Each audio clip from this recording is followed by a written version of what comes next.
araw po sa inyo mga idol. Share ko po sa inyo ang technique kung paano mag-diagnose ng refrigerator filter. Ito po ang dahilan kung bakit hindi nag-iilo ang inyong refrigerator. Una, kapag may sira na part sa inyong refrigerator, hindi maganda ang takbo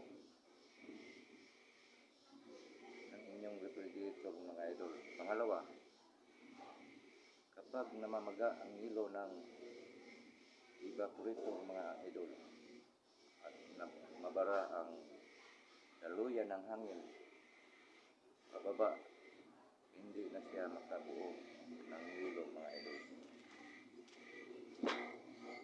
Ang gawin po ninyo mga idol, check nyo po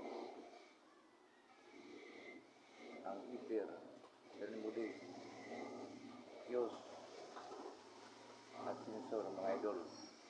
Kapag isa sa mga yan ang may sira, wala kang makukuhang hilo mga idol sa inyong refrigerator. At hanggang dito na lang. Ako po si Master Ed, ang inyong tagapaglingkod. Maraming salamat.